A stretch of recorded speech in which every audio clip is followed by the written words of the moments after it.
بسم الله الرحمن الرحيم الحمد لله رب العالمين والصلاة والسلام على سيدنا ونبينا محمد وعلى آله الطيبين الطاهرين واللعنة الدائمة الأبدية على أعدائهم أجمعين إلى قيام يوم الدين. Inshallah, this is going to be our second session of Bahth.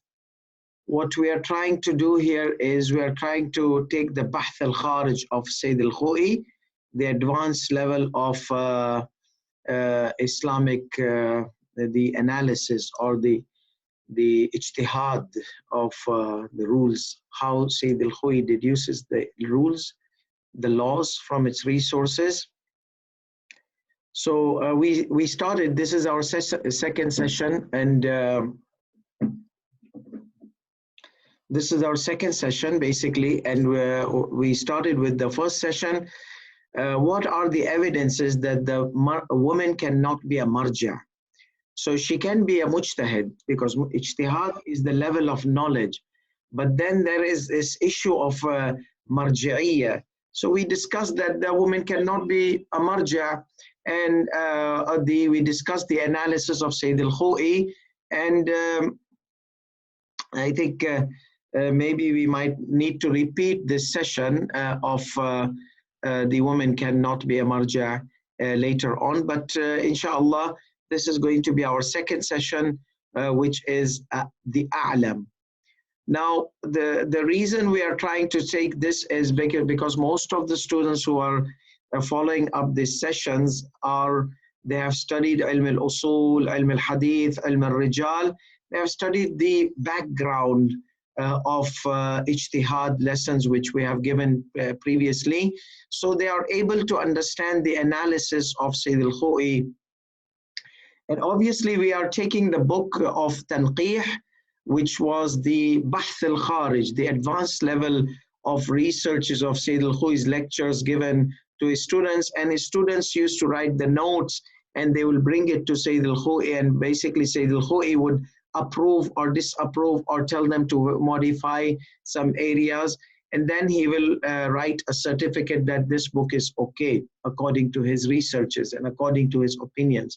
So I'm not a mujtahid here, that's a disclaimer, but I'm trying to simplify the researches of ijtihad of Sayyid Alkhoei to present it to our Hausa students so they can understand, because and we are discussing the topics which are mostly argued and discussed among our communities, like A'lamiyya, like Najasat of Kafir, like women being marja or not being marja, and all these kind of things we are going to tackle every week. We are going to take one of the controversial issues and see what was the thought of Sayyid Alkhoei in it, and basically we can understand the reason behind the behind the fatwa of Sayyid Alkhoei. And because Sayyid Alkhoei presents the argument of his opponents, and then he presents their evidences, and after that he rebuttals their evidences. So he presents the arguments of others and his arguments. So basically, whenever we see the ikhtilaf between the mujtahideen and the maraja, we can understand from the research of Sayyid Alkhoei what was the evidence which that other marja had depended, which is different than the evidence of Sayyid Alkhoei. Like for example, moon sighting. Sayyid Alkhoei, Sayyid Sistani, they have differences in fatwa. So basically, we can, when Sayyid Alkhoei presents his arguments of those who are against him, and then his arguments, so we can understand why other marja, they took the other side of the opinion of Sayyid Alkhoei. So there is the beauty of arguments of Sayyid Alkhoei, because he presents the arguments as they are according to the other maraja. So we can understand why other marja says different than the opinion of Sayyid Alkhoei. So that is the point which we wanted to mention, that there is a kind of broadness in the opinion of Sayyid Alkhoei Quddasa Sirruh. Now, so that is so. And then, like Prophet Ibrahim alayhi salatu wasalam, he said, Ya Allah, show me how you bring people back to life. So Allah subhanahu wa ta'ala said, didn't you believe, O Ibrahim? So he said, yes, I believe, but I want to see something practical in front of me so that I can be satisfied. So that's why, like, we believe in the verdict of our maraja, the fatwa of our maraja. So what is the reason of giving these detailed analysis of the source of their fatwa, source of their verdict? It is for many people, they want to just have satisfaction by looking at these evidences and arguments. They get the satisfaction, okay, no, alhamdulillah, our marja, we believe in our marja, but our marja has strong concrete evidences behind the fatwas. Because nowadays there are some some people, they study a few words in the house and few books, and then they come and challenge the maraja. And many ignorant people in our community members, they become fascinated and mesmerized by the arguments of these mini or fake maraja or fake mujtahideen who come and who challenge the maraja. So that's why it is very important to present the arguments of the giants so that we can understand that no, there is a big, huge difference between what is presented by the ignorance and what our maraja has presented. So it gives more satisfaction to the youth and to the people who are studying Hausa sessions. And then other thing is that the reason for these sessions are our Hausa students. Most of our Hausa students, they get their researches in either Persian language or Arabic language, and maybe their Arabic language is not to that caliber that they can understand. So this can be a helpful resource for our youth and youngsters who are studying Hausa education in Qom and Najaf, that they can understand this analysis of the ijtihad in English language. And finally, as we said, that we are simplifying, because if I will take all whatever Sayyid Alkhoei has mentioned in his Bahth al-Kharij, you will have brain tumors and you might faint and you might get shocked or something like that. But so what I'm trying to do is I'm trying to simplify the arguments according to the level of Muqaddimat and Sutuh, the beginning levels of Hausa. So those who have done Muqaddimat and Sutuh, they can understand these arguments. So inshallah, this is our plan to do, to make a resource to have to allow our people to have satisfaction in the rulings of our maraja, and then also to strengthen their knowledge, level of knowledge, and the capacities of analysis. So now, so today we are going to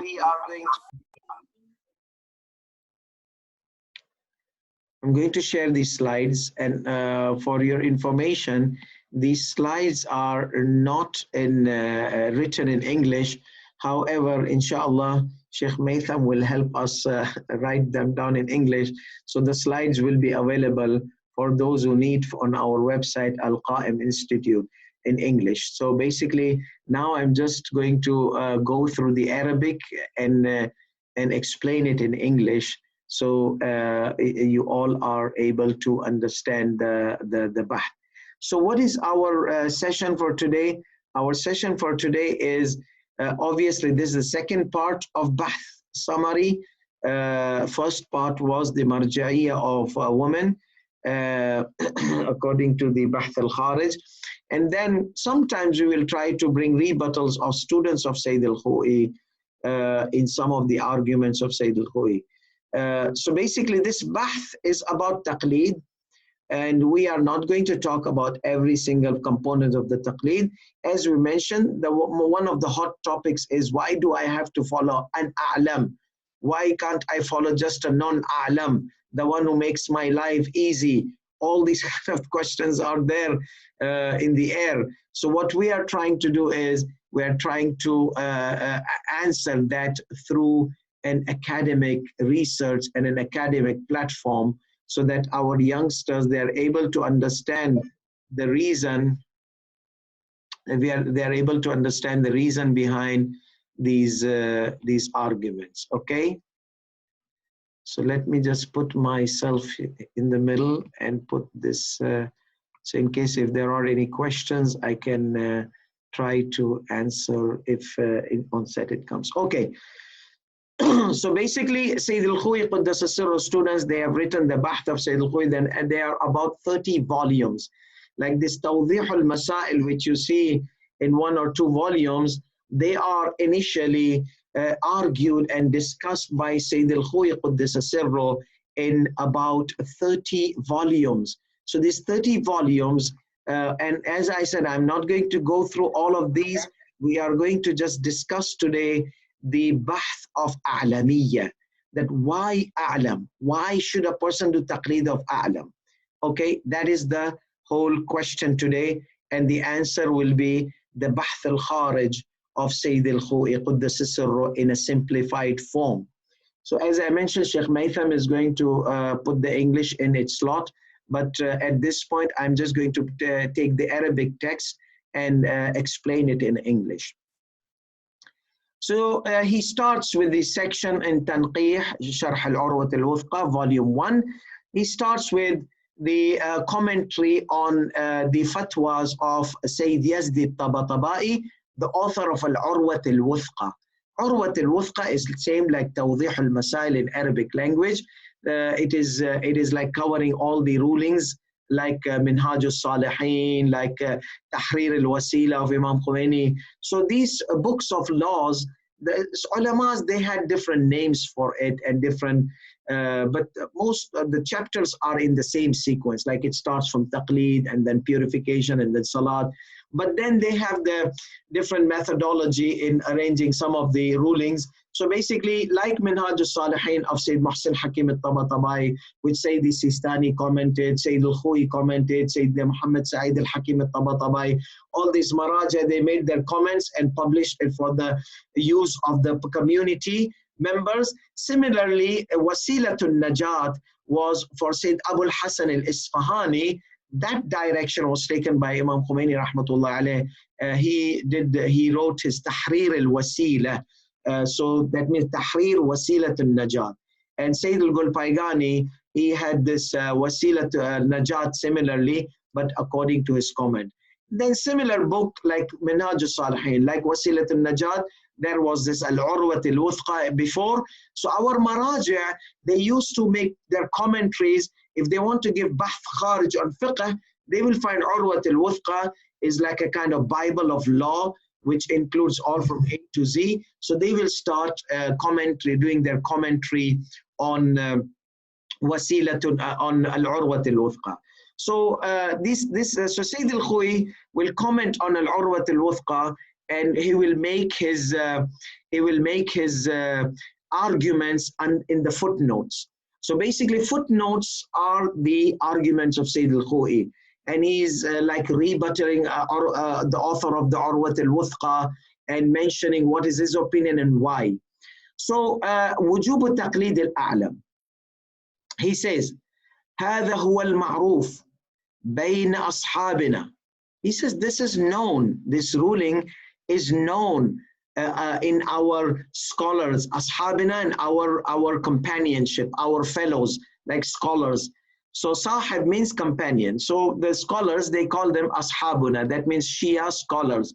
So he says this is what is known in the Shia, among the Shia scholars. May Allah subhanahu wa ta'ala make their souls holy.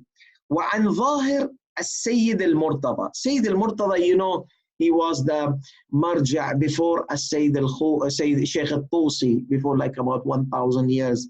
So Sayyid al-Murtada, in his book Dhari'a, he said, إنه من المسلمات. That means there is something which does not require an argument. This is something obvious. Musallam, that means it's something all the ulama submitted to it. And the Shia. The Shias, they were submissive. This ruling doesn't need any arguments, doesn't need any discussion. A'lam, you have to refer to A'lam. Why? Because it's from the musallamat. It is from something which is agreed upon, and does not, Musallam is something you don't need to argue on it. You don't need evidences. Like for example, the sun is shining, the sun is out. You don't need to prove with arguments, oh, because A is this and B is that and C, then sun has to be risen. You don't need, just look outside and that is musallamat. That is musallam that the sun is, come on, are you blind? Can you see the sun is out? No, can you prove it to me that the sun is out? That guy is crazy because he's asking evidences for something which is obvious. So musallamat is things which are obvious. They do not require evidence. So this was the claim of Sayyid al-Murtada, Alam al-Huda. Not COVID-19, alhamdulillah.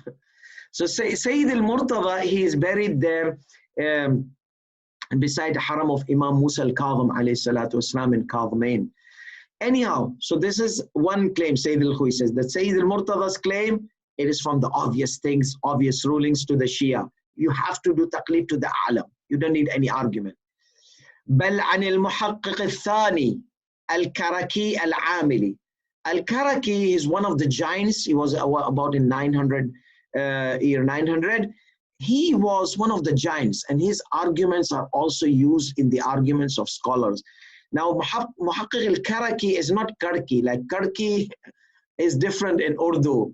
Like Karki, like miserness, or chai karak, like in Arabs, Iraqis, they call chai karak, karak chai, karaki, something like that. No, this is Karki, Muhaqqiq al-Karki al-Amili from Lebanon. Al-Amil is Mount Jabal Amil, southern Lebanon area, which is Mount Amil. The parts of it is called Jabal Amil, and it was the Najaf of Lebanon once upon a time. I don't know whether it's now or not. I don't want Lebanese to fight me. Oh, it is now as well. But those times, there were giants coming out of this mountain area or this area of Jabal Amil. So like Hurr al-Amili, author of Wasa'il al-Shia, one of our great books. So this Amil, Muhammad Makki al-Amili, the author of Lum'ah. And you know, Lum'ah, until now, it is taught in the Hawza Almiya. Scholars, they try to bring substitute subjects, substitute books, materials. Lum'ah is there. Lum'ah is just, Allah says, no, you have to go to the Lum'ah. How great honor that great scholar is. There's so many scholars, they wrote substitute for Lum'ah. Scholars, they say, we can't change Lum'ah. Lum'ah has to be there. And it was explained by Shahid al-Thani, Sharh al-Lum'ah. And that is also, that scholar is also from Amil, Zainuddin Jaba'i al-Amili. So therefore, these ulama of Jabal Amil, they were like top scholars on those times. So nowadays, our scholars of Najaf and Qom, they take their arguments into consideration because their arguments were deep. So whenever the scholars, they have deep arguments, their arguments are used into further analysis and as a source as well in some areas. So Muhaqqiq al-Karaki, he says, Sayyid al-Alkhoei and quotes this, Da'wa al-Ijma' alayhi. Okay, Sayyid al-Alkhoei says, Muhaqqiq al-Karaki did not say musallamat, obviousness. That was Sharif al-Murtada. Like there is a gap between Sharif al-Murtada and Muhaqqiq al-Karaki about 800 years, 700 to 800 years. So Muhaqqiq al-Thani, al-Karki, he said there is ijma', there's consensus of the scholars. Like our scholars, they agree upon, even if it requires evidences, but they are in agreement. So he did not say musallamat. He says no, it requires arguments, but there is an ijma', there is a unanimity amongst the opinions of our scholars who are known scholars that they consider taqleed of a'lam wajib. Okay, then Sayyid al-Alkhoei says, and after Muhaqqiq al-Karki, those who came like Shahid al-Thani changed the direction. So he says, وَنُسِبَ إِلَى جَمْعٌ مِمَّنْ تَأَخَّرَ عَنِ الشَّهِدِ الثَّانِي. It is ascribed, it is related to people who came after محقق الكركي, like شهيد الثاني قدس سره, عدم الوجوب, it is not obligatory to do taqleed to a'lam. It is not obligatory. So see, there's a change, there's a trend, okay? وَجَوَازُ الرُّجُوعِ إِلَى غَيْرِ الْأَعْلَمِ, and it is permissible to refer to non-a'lam. So now we have two opinions here. وجوب تقليد الأعلم, عدم وجوب تقليد الأعلم. It is obligatory to do taqleed to a'lam, and it is not obligatory to do taqleed to a'lam, and it is permissible to do taqleed to non-a'lam. This is the thesis. Now Sayyid Alkhoei will open the argument. This is the thesis. So there are two opinions, obligation and non-obligation, a permissibility. So let's see. So he says, أحدهما. Okay, so he says the discussion is going to be in two angles. The discussion is going to be taken in two angles. أحدهما فيما يستقل به عقل العامي, layman. Okay, so what does layman's intellect say? So that's going to be one angle. A second angle, what does mujtahid find out? So he's going to discuss from two angles, the angles of layman, the angle of the mujtahid, the scholar. Okay? فيما يستقل به عقل العامي في نفسه, independent intellect of the lay person, layman. What does it indicate?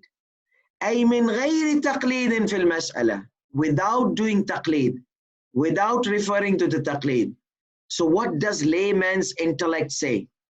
وأن وظيفته, does the layman's intellect say, is it his duty and responsibility to refer to the a'lam, or it is his responsibility to, his responsibility gives him an option to choose a'lam or non-a'lam?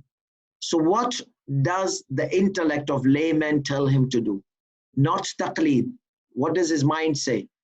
To compulsory to do taqleed to a'lam, or no, gives him an option. So this is going to be one angle of discussion.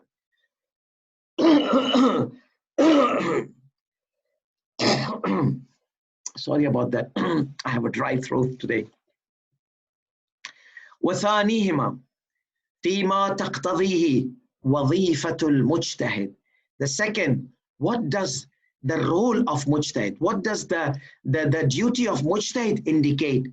حسب ما يستظهره من الأدلة الاجتهادية, according to what appears to him from the evidences which are ijtihadi evidences, intellectual evidences like Quran, Hadith, and Quran, Hadith, and intellectual arguments.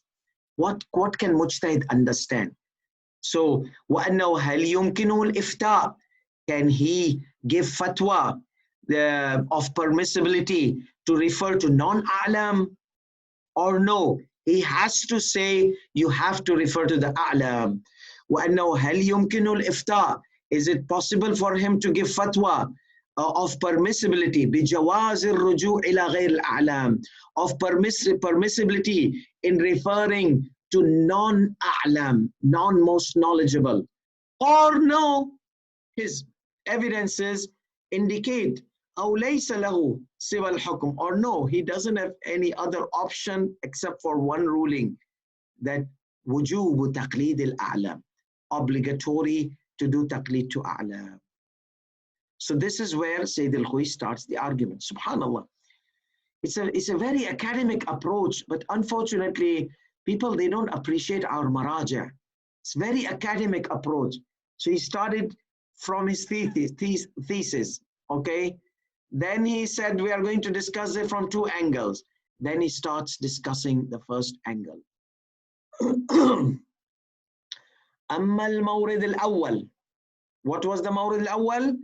The intellect of the lay person, layman, okay? Not mujtahid, basic, simple person. Like you don't need rocket science in it. فلا ينبغي التوقف في أن العامي يستقل عقله بلزوم الرجوع إلى الأعلم. We should not hesitate that lay person independently, without needing to taqleed, without needing to refer to any evidences, his aql independently makes it compulsory on him to refer to the a'lam. When عند العلم بالمخالفة بينه وبين غير الأعلم بالفتوى. Whenever he finds most knowledgeable and less knowledgeable, they differ in the fatwa, his aql tells him, no, refer to the most knowledgeable. And we always give this example in our Taqleed lessons. Like, for example, if a lay person, okay, goes to a doctor, one doctor tells him we'll do surgery, one doctor tells him you'll take pills, okay? So we have two doctors. Now what will we do? What will he do? He will try to find out which one of this is most knowledgeable, most expert, most qualified, most. And once he finds out that the person who tells him to do surgery is most knowledgeable, he will have to refer to him. His aql will tell him. He will not go with the easy stuff. Because nowadays our youth, they say, who's easier? Let's go for the easier. That's absurd. Logically, that's absurd. A lay person would not do that.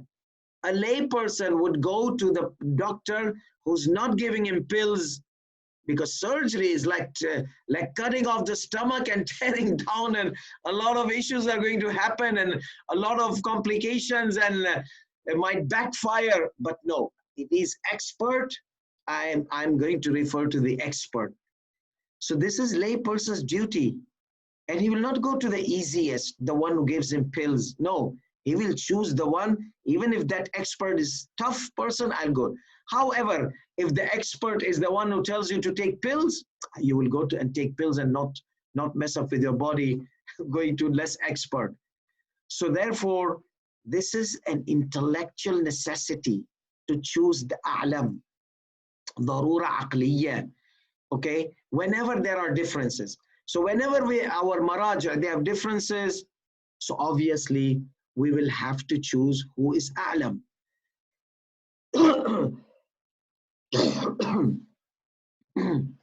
Who's a'lam.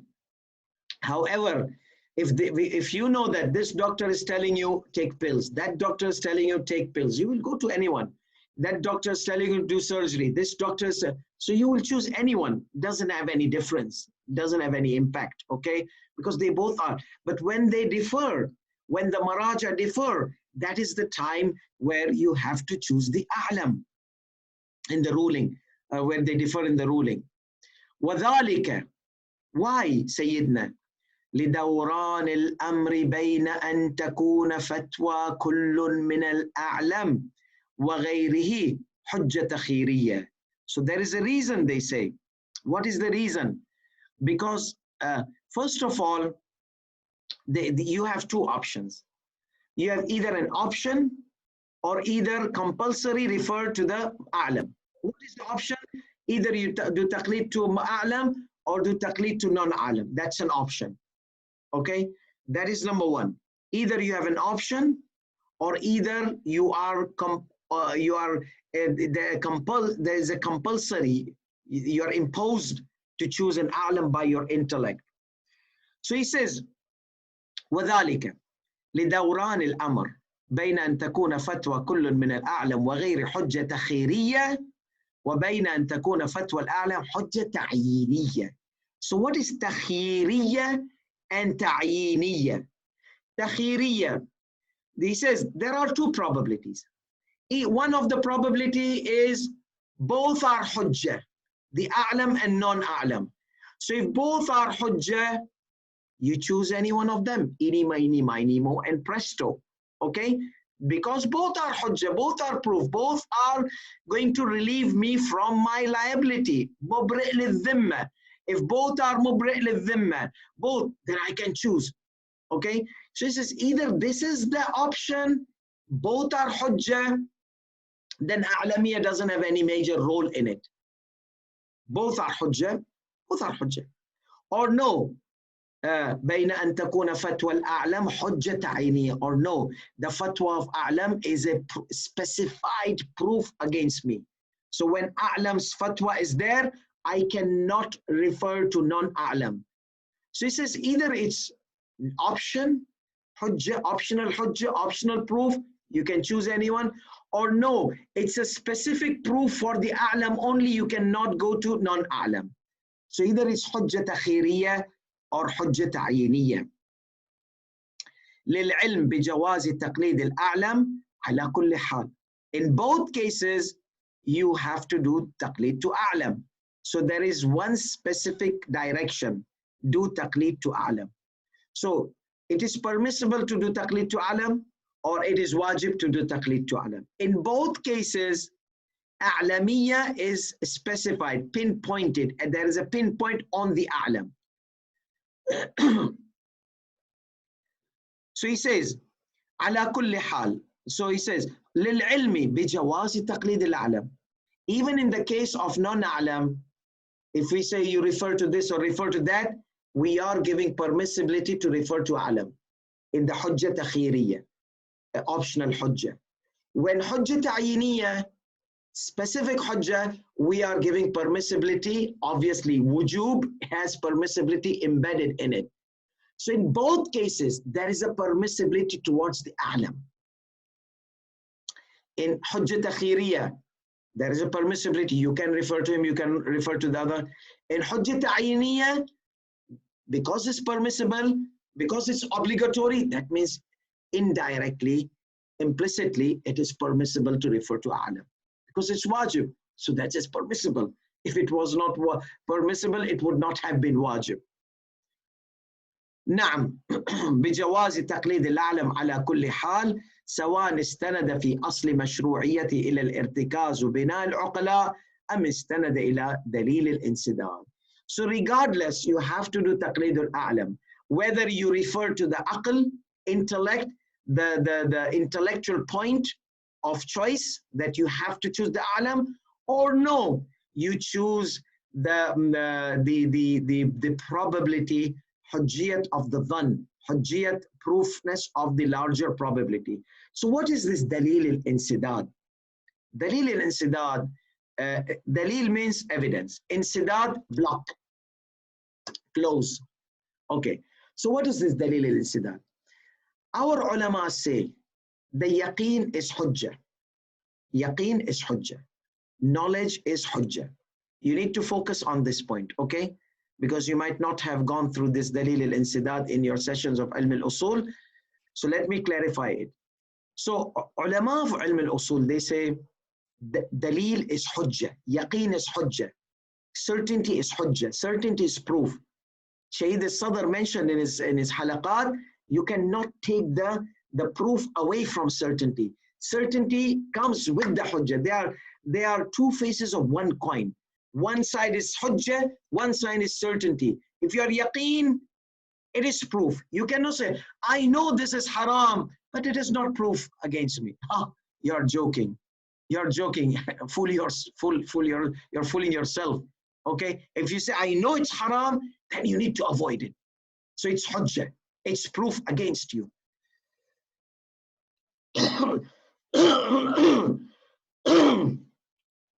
Excuse me. So this is yaqeen. This is clear. Yaqeen is hujjah. Now the question comes on dhann, larger probability. I am not 100% sure, but I am 80% sure that it is haram. Now, is dhann hujjah? Is the larger probability hujjah? Is the larger probability hujjah? That is the question. Dalil al-insidad says, yes, it is hujjah. What is dalil al-insidad? Dalil al-insidad says, if we don't have knowledge, we need to have our responsibility. We need to have source of our responsibility. We cannot just live without having responsibility, source of our responsibility. So if we don't have yaqeen certainty, we have to go to the dhann, larger probability, and take it as a source of responsibility. That's dalil insidar. When you don't have yaqeen, you have to rely on the dhann. So dhann is hujjah. Now, let me refresh your memories back. Those who studied ilm al-usul, in ilm al-usul, we have two areas we discuss the dhann.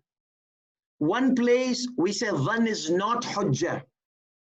Shaykh al-Sadr in his halaqat, he mentions in his ilm al-usul, one place he mentions dhann is not hujjah. Other place he mentions dhann is hujjah. Okay, that's contradicting, confusing.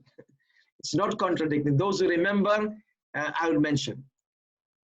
Shaykh al-Sadr, he mentions in the chapter of evidences, ad-dalil al-muhriz, religious evidences. He said religious evidences are two types. One is qat'i al-sudur. Certainly it has been narrated, like tawatur, khabar al-mutawatir, narration, hadith narrated by multiple narrators. That is qat'i al-sudur. So that is hujjah. Remember, qat' hujjah, we can't separate it. Two sides of one coin.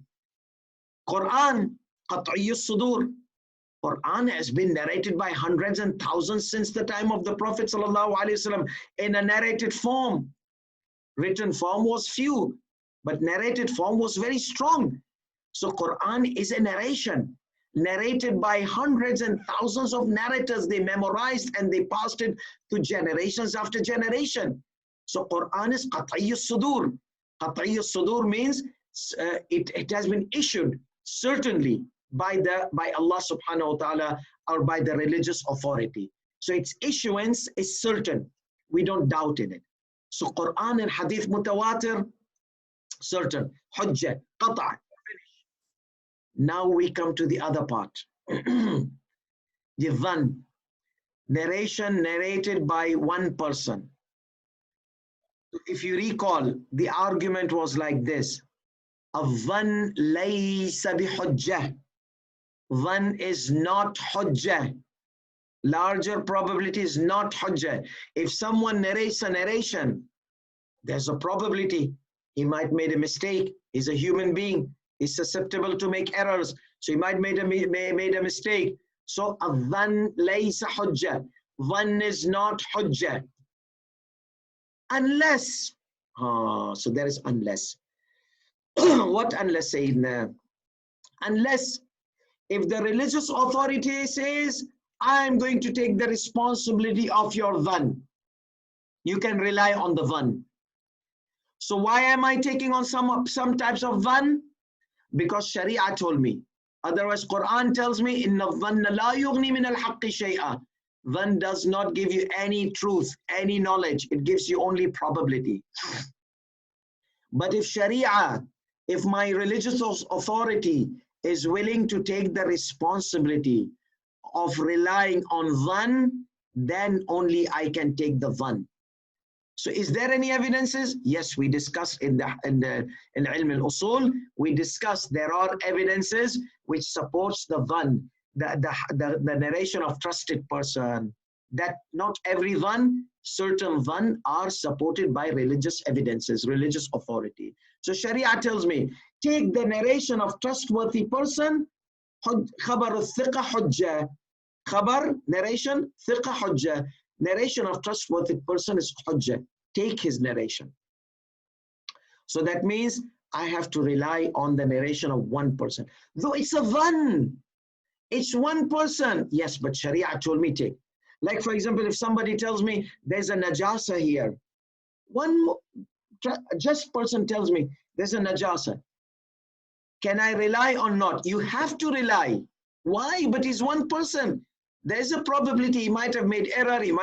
He's a human being, not masoom. He might have made error. He might have made mistake. So therefore, Sharia told me, yes, if the trustworthy person tells you this is pure, rely on it. If it is najis, rely on it. So trustworthy person's word has been backed by religious authority, religious evidences. That is why that dhann as this is yaqeen, this is dhan.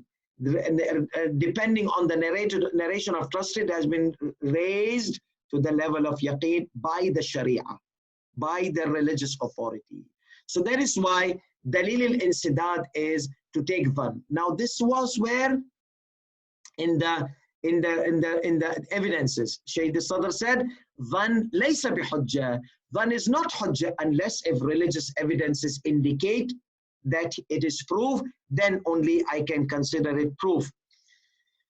In the other chapter, Shaykh al-Sadr says, dhan is hujjah. What type of dhan? In the usul al-amaliyya, in the practical responsibility. Whenever I don't have evidences, I have doubt. Am I responsible to perform the doubtful obligations and do ihtiyat, or no, I'm free from any liability?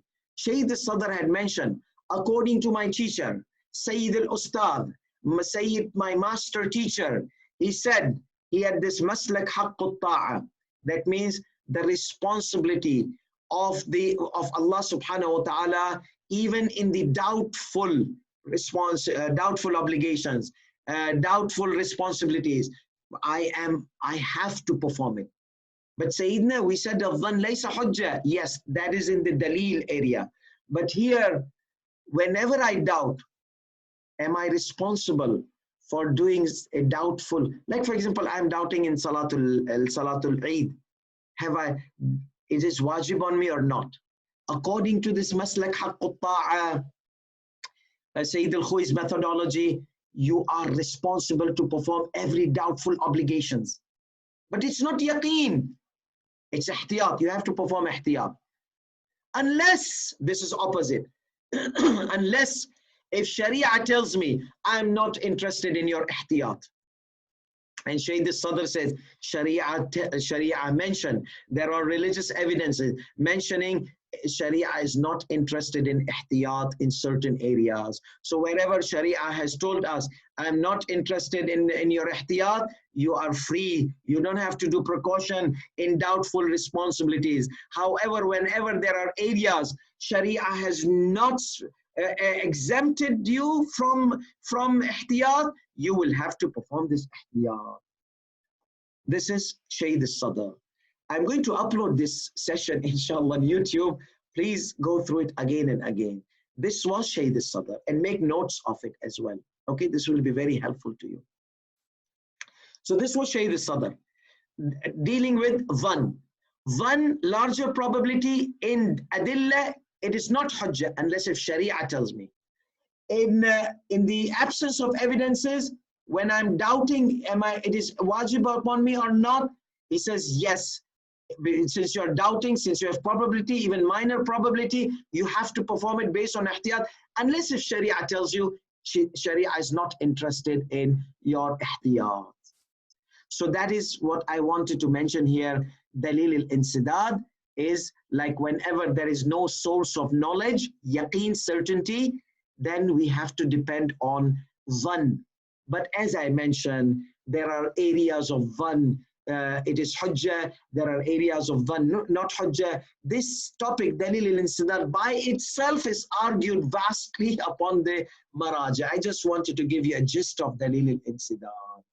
Let's move to the next one. Okay, so now, فَفَتْوَى الْأَعْلَمِ. So we are discussing what? We are discussing back on track. We are discussing the first angle, which is an intellectual person's mind tells him to do taqleed to a'lam based on the analysis which we discussed in that slide. فَفَتْوَى الْأَعْلَمِ. So a'lam's fatwa. Now, a'lam's fatwa, it could be similar to the fatwa of non-a'lam, or it could be in conflict. So in case of similarity, there's no problem. Refer to this person, that person. The Ammi will say, he's telling me to eat Tylenol, Panadol. He's telling me to eat Tylenol, Elvedon, Panadol. Both are same. Okay, I'm just going to have Panadol anyways. You see? So he says, Fatwa al-A'lam, fatwa of the most knowledgeable. Imma annaha fi ardi fatwa ghayr al-A'lam. Either it is in the same line of the fatwa most non-knowledgeable. فالمكلف يتخير في الرجوع إلى هذا وذاك. So the mukallaf, the responsible person, has an option here or there. No, أو أنها, or it is أنها متقدمة على غيرها. No, it is advanced ahead of it. Ahead of it, they analyze that some A'lam says it's wajib, non-A'lam says it's mustahab. A'lam says it's haram, non-A'lam says it's makruh. So it's ahead. The level of wajib is higher than level of mustahab. So it is ahead of that. وأنها متقدمة على غيرها وحيث أن فتواه متيقنة الحجية. And as for the fatwa of A'lam is supported by the hujjat, yaqeen, because intellect, yaqeen, A'lam, hujjah, yaqinan. وفتوى غير الأعلم مشكوكة الاعتبار. And the fatwa of non-A'lam in conflict with fatwa of A'lam is doubtful in its consideration. فيستقل عقل العام بوجوب تقليد الأعلام. Therefore, independently, the intellect of Ammi, of a layperson, decides what? Decides that the Taqleed of A'lam is obligatory. وعدم جواز الرجوع إلى غيره. And it is not permissible to refer to other than the A'lam. Why? للشك في حجية فتواه. Because we are doubting his fatwa is hujjat or not. We proof or not. Fatwa of A'lam is proof definitely. But fatwa of non-A'lam, we are doubting whether it is proof or not proof. And what does that lead to? It says, وَهُوَ يُسَاوِقُ الْقَطْعُ بِعَدَمِهَا. And if we doubt that the fatwa is hujjat or not, it is not hujjat. But doubt is equal to no, nothing, zero. Okay, I need to have yaqeen, I need to have certainty. A'lam gives me certainty, non-A'lam gives me doubt. Maybe his fatwa is hujjah, is proof, but A'lam's fatwa is proof intellectually. فإن غير ما علم حجيته يقترن دائما باحتمال العقاب. Whatever is probable, okay, the punishment is also probable, not certain. فإن غير ما علم, therefore, other than, for verily, other than whatever is known about its hujjiyah, that means non-hujjah fatwas which are not proof. يقترن دائما باحتمال العقاب, because it's doubtful, so it is associated with probability of punishment. والعقل يستقل بلزوم دفع الضرر المحتمل بمعنى العقاب. But intellect tells me whatever punishment is compulsory, I need to push it away from the. So I have two options: punishment compulsory, punishment probable. So my intellect says I have to push away the compulsory, the known punishment away, and probable I can neglect it. Like, for example, let's say you are living in a forest and the masjid or the madrasa or the school is in the town. Now from the forest to the town, you have two paths. One route has snakes and lions in it. You know for sure. One route, no, there's a probability there might be snake. Your aql will tell you, take the lesser one. Avoid the serious danger, okay? Avoid the serious danger. Take the lesser danger. That is your aql will tell you. Take the lesser path, dangerous path, even if it's longer path, take that one. Let's take another scenario. This route is clear. There is no punishment, there is no animal, nothing is safe route. There's a shorter route, but that route is filled with danger. What will your aql tell you? Take the longer route, but take the safe. Keep the punishment away. Keep the danger away. And that is what? A'lam's route is the clear route. So when you take that route, you keep the punishment away. But you take the non-A'lam's route, you are putting yourself in probable punishment. So natija, he says, إذن النتيجة وجوب تقليد الأعلم. This is angle 1, okay? Angle of the lay person. It is wajib to do taqleed of the أعلم حسب ما يدركه عقل العامي, according to what the conclusion is made by the intellect of a lay person, واجتهاده, and his thought process. وقد قدمنا أن مسألة جواز التقليد ليست تقليدية, and we mentioned that the permissibility of taqleed, doing taqleed to this and that, it is not a taqleed mas'ala. You don't refer to the marja in taqleed. It is your responsibility to do taqleed, not because marja is telling me to do taqleed. It is your necessity, intellectual necessity, because you are a lay person, you need to refer to a scholar. So that is your intellectual necessity. In every place, everywhere, when you go to the doctor, when you're not a doctor, you go to a doctor. When you're not an engineer, you go to an engineer. So you as a lay person, you refer to a professional. Here also, your intellect tells you to go to the professional, which is marja. That was from the angle. We said 2 angles, angles of a lay person, angles of mujtahid. Let's see from the angles of evidences of mujtahid. What are the probabilities? So he says there are 3 probabilities. الكلام في أن المسألة صور 3, 3 cases. Okay. الأولى ما إذا علمت موافقة الأعلم وغير الأعلم في الفتوى بجميع خصوصياتها. أعلم and non-أعلم, they have same fatwa. And we said that you choose. Okay, because you go here, you go there, but we are going to see the arguments. The evidences are very important in this session. الثانية ما إذا علمت مخالفتهما في الفتوى, if we know that they both differ in the fatwa. كما إذا أفتى الأعلم بوجوب شيء وأفتى غير الأعلم بحرمته, such as if the most knowledgeable says haram or wajib and non-a'lam says haram, or vice versa.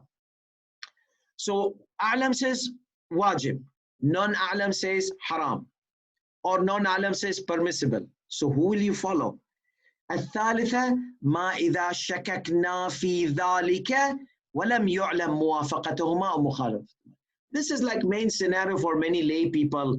They don't know maraja, they differ or not. But nowadays, because of the moon sighting issues and a lot of issues, even the lay people, they know the maraja have ikhtilaf. So this is, once upon a time, maybe this was a practical scenario, but nowadays, no, everybody knows. So the only practical scenario we have is the point number 2, where we know that there is ikhtilaf bain al-maraja.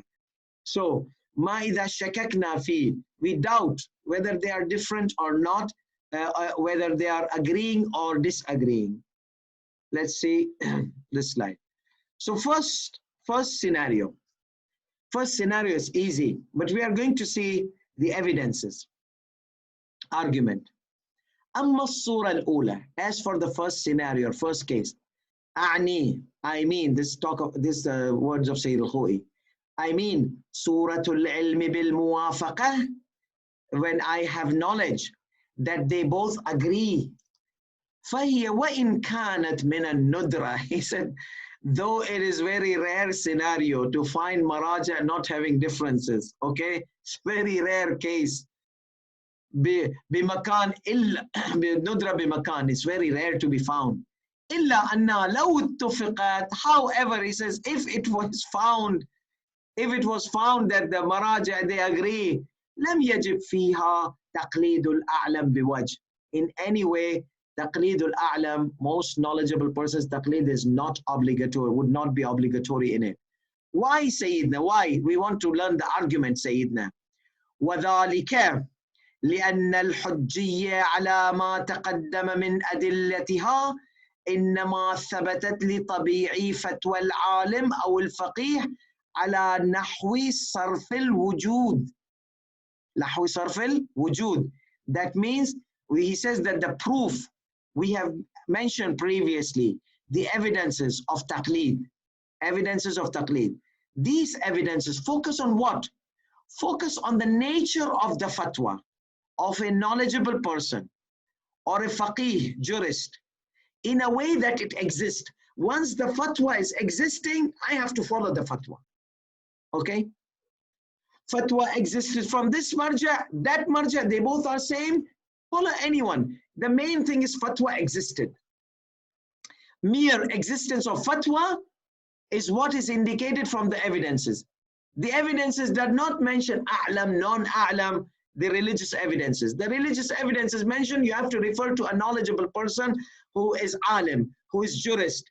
And this is alim, that is alim. A'lam, they both, alim is alim and non-alim is alim. They both are alim. So in that case, what you want is the fatwa. His fatwa and his fatwa, they both are same. So in that case, you can choose any one of them. Doesn't matter, because you are going to follow the fatwa. Okay? So you don't need to even say, I'm following this or I'm following that, because it's in your heart that you needed fatwa. And the fatwa is there. 10 people are giving you same fatwa. That's fine. In that case, you are taking the fatwa without any specification to a marja or a taqleed of a marja, specific marja. وَالْعَامِّي إِذَا عَمَلَ بِفَتْيَاهُمَا.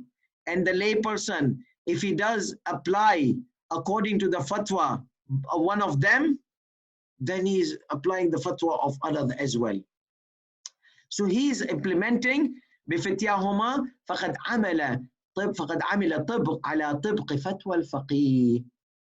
He act according to the fatwa of the faqih. So that's it. That is what's important in taqleed. But when there is ikhtilaf, we have a problem. But when there's no ikhtilaf, it's sweet. وهذا يكفي في الامتثال. And this is sufficient in implementing and submission. إذ لم يقم دليل على وجوب تعيين المجتهد المقلد له وتمييزه. There is no dalil telling you choose this one or choose that one. No. Dalil tells you take a fatwa from knowledgeable, most knowledgeable, from a jurist, from a scholar. Take fatwa from a scholar. Okay? This is scholar, that is scholar. The evidences did not say take from the a'lam or take from the non-a'lam. Okay? In the case where everybody's same, you take from any one of them. All of them are faqih. So the evidences did not distinguish. فَإِنَّ حَالَ الْمَقَامِ حَالَ مَا إِذَا قَامَ. He's giving an example. Like two narrations. Narration, for example, from Imam al-Sadiq alayhi salam, gave a fatwa. Narration from Imam Hassan Askari gave a fatwa. They both are same, hadith. We have plenty of like these hadith in our books of hadith. In this case, you don't have to say, I'm following Imam al-Sadiq alayhi salam. You don't have to say, I'm following Imam Hassan al-Askari. You follow Imam al-Sadiq, you follow Imam, they both are same.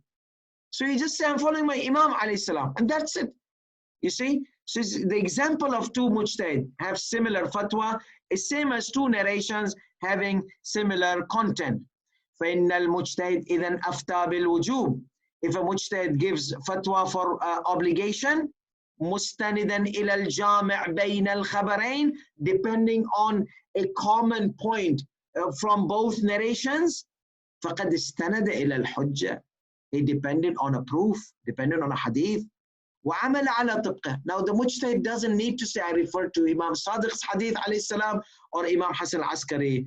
من دون أن يجب عليه, without any obligation upon him, تعيين ما عمل به, to specify which hadith, which khabar he narrated on, or which one of them.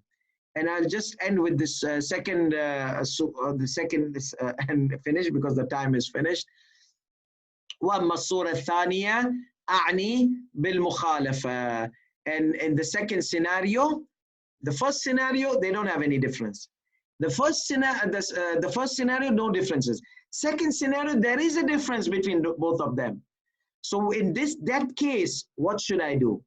أعني ما إذا علمت المخالفة بينهما ولو على سبيل الإجمال. Even in lump sum, in general, I know. I don't know the detail, what fatwa they differ, but in general, I know. كما إذا علم بمخالفتهما في المسائل التي هي محل الابتلاء. The practical rulings, I don't know in general, but I know some practical rulings, they differ, like moon sighting issue. وَكَانَ فَتْوَى غَيْرُ الْأَعْلَمِ عَلَى خِلَافِ الاحتياط, fatwa of non-أعلم was against the precaution. أو كان كل منهما موافقا للاحتياط, or no, both of the fatwas were according to ihtiyat, but they were different. So they had some common point, agreeing with on a common point, agreeing in according to ihtiyat, and the other part of the fatwa, they had a disagreement in it. Okay, ومخالفا له من جهة فقد قدمنا, and we have mentioned previously أن المعروف بين أصحابنا. The first thing Sayyid Alkhoei mentioned in this session was ma'ruf. It is known according to our scholars, ashabina, our fellow scholars, وجوب تقليد الأعلم. In this case, تقليد الأعلم is wajib. وعن شيخنا الأنصاري, the giant Sheikh Murtada al-Ansari, قدس سره, أنه لم ينقل فيه خلاف عن معروف. He says, I did not see anyone against this mas'ala. There was nothing transmitted from ulamas, after ulamas, against whatever is known. So it is known, you have to do taqleed of a'lam. بل ادعى بعضهم عليه الإجماع. He says, more even some of the scholars, they say it is ijma', there is consensus. وذهب جماعة منهم. However, some of the scholars, they said, so Sayyid Alkhoei says ijma' is not complete, because some scholars, they say, I can't use ijma', he says. I can't, because ijma', there are some scholars, they say no. وذهب جماعة منهم ومنهم صاحب الفصول, the author of the فصول, إلى جواز الرجوع إلى غير الأعلم. Permissibility, he says, you don't have to do taqleed to a'lam. You can do taqleed to non-a'lam. وآخر دعوانا أن الحمد لله رب العالمين وصلى الله على محمد وآله الطيبين الطاهرين.